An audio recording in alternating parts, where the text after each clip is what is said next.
प्यारे सज्जनों, संत महापुरुष बार बार यही कहते हैं कि भजन सिमरन करो, भजन सिमरन करो, ज़्यादा से ज़्यादा भजन सिमरन करो। ऐसा वो बार बार क्यों कहते हैं?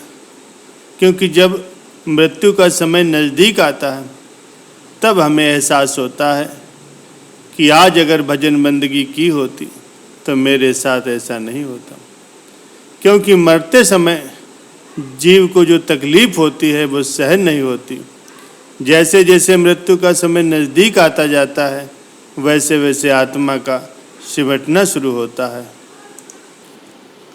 प्यारे सज्जनों, आत्मा जब ऊपर की तरफ सिमटना शुरू कर देती है उस समय जो तकलीफ होती है, जो दर्द होता है वो असहनीय होता और उस समय जीव चीखता और चिल्लाता है। ये सब उनके साथ होता है जिन्होंने जीते जी भजन बंदगी नहीं की होती, जीते जी मरकर नहीं देखा होता। क्योंकि जिन्होंने जीते जी मर कर के देख लिया उन्हें ये सब सहन नहीं करना पड़ता। उनकी आत्मा एक पल में ही सिमट करके ऊपर आ जाती, क्योंकि उन्होंने इसका निरंतर ही अभ्यास किया होता। और आत्मा शरीर को एकदम शांति से जीव को बिना कोई तकलीफ दिए छोड़ देती है।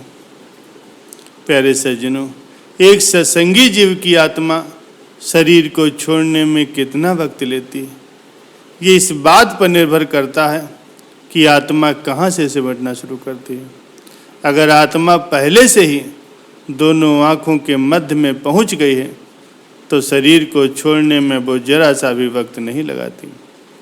जो सत्संगी होते हैं, जो निरंतर ही भजन सिमरन करते रहते हैं, जिन्होंने जीते जी मरने का अभ्यास किया होता है, अपना ध्यान रोजाना पूरे शरीर से समेट करके दोनों आँखों के मध्य में लाने का अभ्यास करते रहते हैं, ऐसे जीव को मरते वक्त कोई तकलीफ नहीं होती, क्योंकि उनकी आत्मा तुरंत ही तीसरे तिल में सिमट जाती है। लेकिन जो जीव जीते जी नहीं मरते, यानी जो मालिक की भजन बंदगी नहीं करते, उनकी आत्मा बिल्कुल नीचे से सिमटना शुरू करती और आँखों के मध्य तक पहुँचते पहुँचते उसे बहुत समय लगता। इसीलिए उन्हें मृत्यु के समय काफ़ी तकलीफ होती है, क्योंकि कोई भी आत्मा शरीर तभी छोड़ सकती है जब वो दोनों आँखों के केंद्र पर पहुँच जाती है।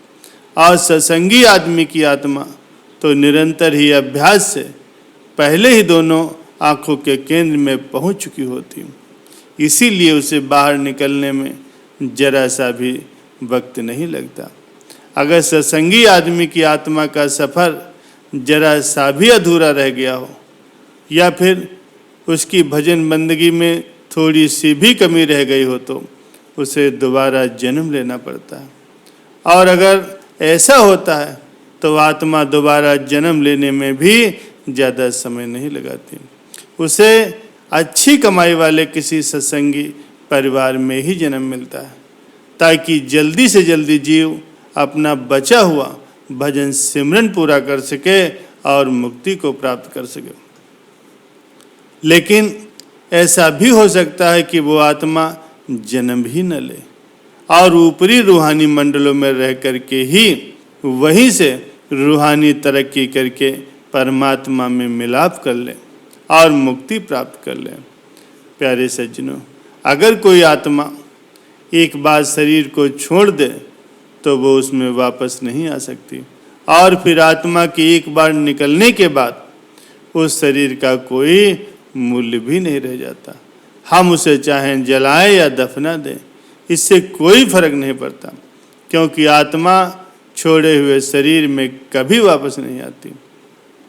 एक सत्संगी सेवादार था जो अपने गुरु से बहुत प्रेम करता था और सेवा के मामले में वो सबसे आगे था। उस समय उसके जैसी सेवा शायद ही किसी सत्संगी ने की हो, क्योंकि जब भी उसे कोई सेवा का हुक्म मिलता वो सत्संगी भाई सबसे आगे हुआ करता, लेकिन उसकी भजन बंदगी बहुत ही कम थी। गुरुजी अक्सर उसे समझाया करते थे कि भाई तेरी सेवा बहुत है, थोड़ी भजन बंदगी भी कर लिया कर।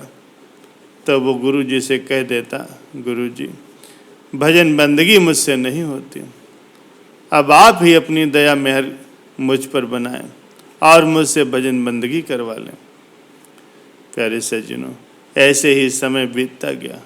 वो सत्संगी सेवा करता रहा और जब उसकी मृत्यु का समय निकट आया तो सद्गुरु ने उसे समझाया कि भाई अब तेरा अंतिम समय नज़दीक आ गया है, तू भजन बंदगी कर ले और उस कुल मालिक की याद में थोड़ा समय बिता ले।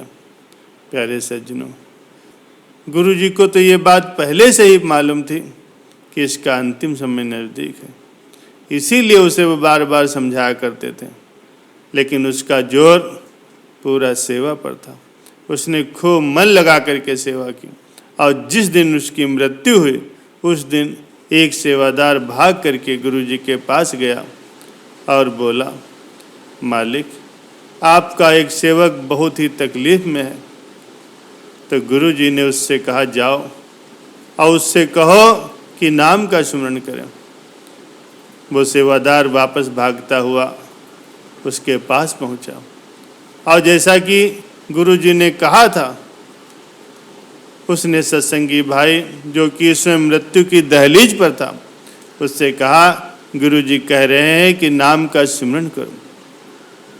तो उसने दूसरे सेवादार से कहा, तुम फिर जाओ और गुरुजी को मेरे पास लेकर के आओ, अब मुझसे ये तकलीफ और सहन नहीं होती, मुझे बहुत पीड़ा हो रही।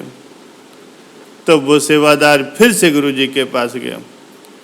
उसने गुरुजी से विनती की, गुरुजी अब वो आपका सेवक कह रहा है कि मुझसे और सहन नहीं होता, मुझे बहुत तकलीफ है, वो आपको पुकार रहा।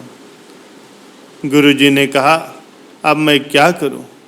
क्या मैं उसे काल के मुंह में जाने दूं? जब मैंने उसे बार बार कहा था कि भाई भजन सिमरन कर ले, क्योंकि जब मृत्यु के समय आत्मा नीचे से सिमटना शुरू कर देती है तो जिन्होंने नाम की कमाई नहीं की होती है, भजन बंदगी नहीं की होती है, उन्हें बहुत तकलीफ होती है। उस तकलीफ को वो सहन नहीं कर पाते, इसीलिए जीव मृत्यु के समय इतना तड़पता है। लेकिन जिन्होंने नाम की कमाई की होती है, जिन्होंने जीते जी मर करके देख लिया होता, उनके साथ ऐसा नहीं होता। उनकी आत्मा तो बहुत ही कम समय में सिमट करके ऊपर आ जाती है, उन्हें कोई तकलीफ भी नहीं होती, क्योंकि उन्होंने इसका अभ्यास तो पहले से किया होता है। इस वजह से बड़े आराम से आत्मा उसका शरीर छोड़ देती है। इसीलिए मैं बार बार कहता हूँ कि भजन बंदगी कर लो ताकि आगे जाकर के कोई तकलीफ न हो। और बाकी तो सद्गुरु ने जिम्मेदारी ले ही ली है और वो अपनी जिम्मेदारी पूरी भी करेंगे। प्यारे सज्जनों, हमारे सद्गुरु ने हमें सचखंड ले जाने का वादा किया। वो तो सद्गुरु पूरा करेंगे ही, लेकिन फिर भी मृत्यु के समय कोई तकलीफ न हो, इसके लिए सद्गुरु बार बार हमें भजन सिमरन करने को कहते हैं। और जिस समय गुरु जी उसके पास पहुँचे और उस सेवादार के सिर पर हाथ रखा तो वो मरणासन्न सेवादार ने तुरंत ही अपने प्राण छोड़ दिए, उसका शरीर शिथिल हो गया। प्यारे सज्जनों, सद्गुरु अपने प्यारों की संभाल जरूर करते हैं। बेशक उसने भजन बंदगी चाहे भले ही न की हो, उसने अपने गुरु घर की मन लगा करके सेवा की हो। सद्गुरु कहते हैं कि अगर कोई प्रेम से मन लगा करके गुरु के घर का एक पत्ता भी उठा लेता है तो भी मैं उसको सचखंड लेकर के जाता हूँ। प्यारे सज्जनों, इतनी अपार कृपा हमारे संत महापुरुष हमारे ऊपर कर रहे हैं, तो भला हमें और क्या चाहिए। सद्गुरु की रहमत में कोई कमी नहीं है, तो हमारी तरफ से भला क्यों हो। तो क्यों नहीं हमारे पास भजन बंदगी करने के लिए समय है, क्यों नहीं गुरु घर की सेवा करने के लिए समय है।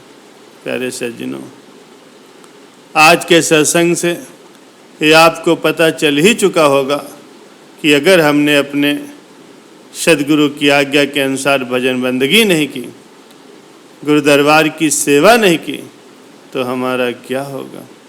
इसीलिए सद्गुरु के हुक्म का पालन करते हुए हमें जितना हो सके उतनी भजन बंदगी को समय देना है, गुरु घर की सेवा करनी है, ताकि हमारी ज़्यादा से ज़्यादा रूहानी तरक्की हो सके।